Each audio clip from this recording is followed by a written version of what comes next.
Hi friends, అందరికీ good morning. మరో కొత్త వ్లాగ్తో మీ ముందుకు వచ్చేసింది మీ ఆంధ్ర అమ్మాయి. ఈ రోజు స్పెషల్ అండి, చాలా స్పెషల్. మీకు ఒక సూపర్ ఇంగ్రీడియంట్ నేను మీకు చెప్పబోతున్నాను. అది దేనికంటే ఆ ఇంగ్రీడియంట్ వల్ల మీకు వచ్చే బెనిఫిట్స్ ఏంటి అంటే, మీ హెయిర్ ఫాల్ కంట్రోల్ అవుతుందండి, హెయిర్ గ్రోత్ బాగా పెరుగుతుంది, అలాగే హెయిర్ థిక్నెస్ పెరుగుతుంది, హెయిర్ ఫాలికల్స్ కూడా చాలా ఆరోగ్యంగా ఉంటాయి. అదేంటి అని చూస్తున్నారా? చూడండి, ఇవి అవిసె గింజలు అనమాట. చూసారా? దీంతోనే మనం ఇప్పుడు రెసిపీని చేసి చూపిస్తాము. అయితే ఈ హెయిర్ ఫాల్ ఇవన్నీ కూడా తగ్గాలి అంటే ఈ ఇంగ్రీడియంట్ని ఎలా యూజ్ చేయాలి, ఎలా చేసుకోవాలి అనేది నేను మీకు ఇప్పుడు వీడియోలో చూపిస్తాను. వచ్చేయండి, వీడియోలోకి వెళ్ళిపోదాం. ముందుగా స్టవ్ ఆన్ చేసుకొని చక్కగా ఒక బౌల్ పెట్టుకోండి, ఏదైనా ఒక బౌల్ పెట్టుకోండి. బౌల్ పెట్టుకొని ఇందులో ఒక హాఫ్ గ్లాస్ వరకు వాటర్ వేసుకోండి. చూసారా? ఈ వాటర్, అంత వాటర్ సరిపోతాయి అన్నమాట. ఇప్పుడు ఈ వాటర్లో మనం ఈ అవిసె గింజల్ని ఏవైతే ఉన్నాయో ఇవి, ఈ స్కూప్ ఉంది కదండి, ఇలాగా 2 స్కూప్స్ మనం వేసుకుందాం. వేసేసుకున్నాం. స్పూన్తో అయితే బాగా కలుపుతూ ఉండండి. ఇది మరిగేటప్పుడు మనకి ఒక జెల్లీ లాగా ప్రిపేర్ అయిపోతుంది అనమాట. ఇందులోని జిగురుగా ఒక పదార్థం లాగా ఈ వాటర్, ఏదైతే ఇప్పుడు ఈ వాటర్ ప్లెయిన్ వాటర్ ఉందో ఇదంతా ఒక జెల్లీ లాగా ప్రిపేర్ అవుతుంది.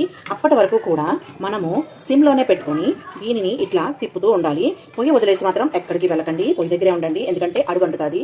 అందుకని సో ఇలా తిప్పుతూ మీరు మధ్య మధ్యలో తిప్పండి, ప్రతిసారి తిప్పక్కర్లేదు. మధ్య మధ్యలో తిప్పుతూ చక్కగా దాన్ని ఉడకబెట్టండి. ఆ తర్వాత ఏంటో చెప్తాను. చూసారా ఇది ఎలా మరుగుతుందో?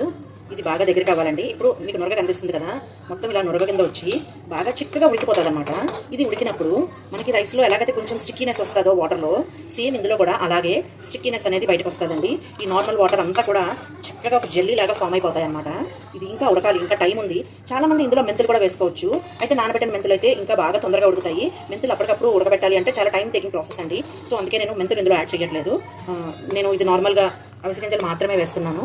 చక్కగా కలపండి, దీన్ని బాగా ఉడకబెట్టండి. ఇదైతే బాగా ఉడికిపోయిందండి, ఇంకా కట్టేయచ్చు. మరీ ఎక్కువ ఉడికితే కనుక మళ్ళీ అది స్టెయిన్ చేసుకోవడానికి ప్రాబ్లం అవుతుంది. సో నేను గ్యాస్ అయితే ఆఫ్ చేసేస్తున్నాను. ఇప్పుడు దీన్ని మనము స్టెయిన్ చేసుకుందాము. ఇలా ఒక బౌల్లోని చక్కగా వడకట్టేయండి. ఆ గింజలన్నీ కూడా సెపరేట్ అయ్యి మీకు కిందకి మొత్తం కూడా జల్లి వచ్చేస్తుంది అనమాట. చూసారా? ఇది రైస్ ఉడకబెట్టినప్పుడు మనకు వస్తుంది కదండి, స్టిక్కీగా అలా వచ్చింది కదా, మెల్లగా పడుతుంది.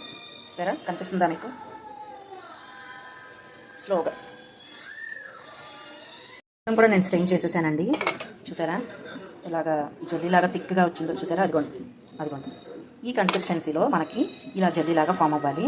మొత్తం అంతా కూడా నేను స్ట్రెయిన్ చేసుకున్నాను కదా, ఇదిగోండి మొత్తం ఇలా ఇంకా జ్యూస్ లేదు. మొత్తం స్ట్రెయిన్ చేశాక ఇది మనకి ఇలా వస్తుంది. అయితే ఇది ఇప్పుడు చాలా వేడిగా ఉందండి, పొగలు వస్తున్నాయి, మీకు కనిపిస్తున్నాయి కదా. ఇది ఇప్పుడు కొద్దిగా మనకి చల్లారాలన్నమాట. చల్లారేకనే మనం నెక్స్ట్ ఏంటనేది కూడా నేను చెప్తాను. కాసేపు పక్కన పెట్టేద్దాము ఫ్యాన్ కింద, కాసేపు చల్లారుతుంది. మొత్తం చల్లారిపోయిందండి. చూసారా జల్లి జల్లిగా మీకు ఎలా కనిపిస్తుందో? చల్లారాక ఇంకాస్త దగ్గర పడింది కదండి, బాగుంది. ఇప్పుడు మనము ఈ చల్లారిపోయిన దాంట్లోని ఏమేం కలపాలో చెప్తాను. ఏదైనా సరే ఒక కోకోనట్ ఆయిల్ ఒక స్పూన్ వేసుకోండి, ఏదైనా పర్వాలేదండి.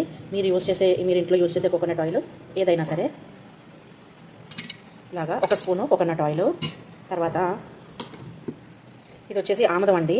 నేను కొబ్బరి నూనెలోకి కాసుకోవడానికి తెప్పించుకున్నాను. ఈ ఆముదం కూడా ఉంది కదా, ఈ ఆముదం కూడా 1 స్పూను నేను ఇందులో యాడ్ చేస్తున్నానండి.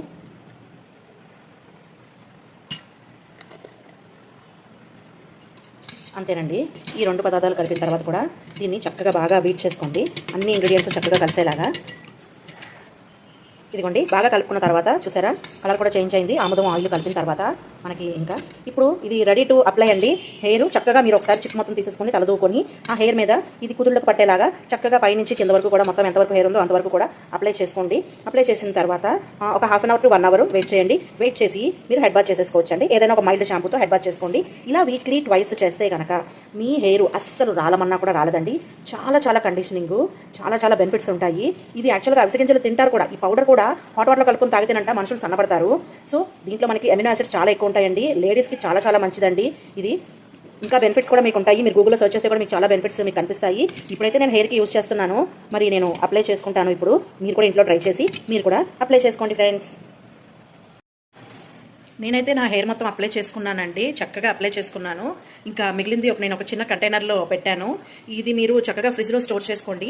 వీక్లీ వన్స్ మనము హెడ్ బాత్ చేసినప్పుడు ఇది హెడ్ బాత్ చేసే హాఫ్ అన్ అవర్ 1 అవర్ ముందు ఇది అప్లై చేసుకోండి.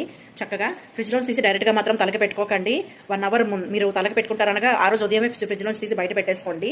అప్పుడు మీరు చక్కగా డైరెక్ట్గా ఫ్రిడ్జ్లో తీసుకొని డైరెక్ట్గా పెట్టుకుంటే తల మొత్తం కూడా చలి పట్టేస్తుంది. అది మీకు హెల్త్ పాడైపోయే అవకాశం ఉంది. సో ఎర్లీ మార్నింగే తీసి బయట పెట్టుకోండి. మీరు స్నానం చేసే హాఫ్ అన్ అవర్ ముందు అప్లై చేసుకోవచ్చు. ఇలా వీక్లీ ట్వైస్ కనుక మీరు చేశారంటే మీ హెయిర్ గ్రోత్ చాలా చాలా బాగుంటుందండి.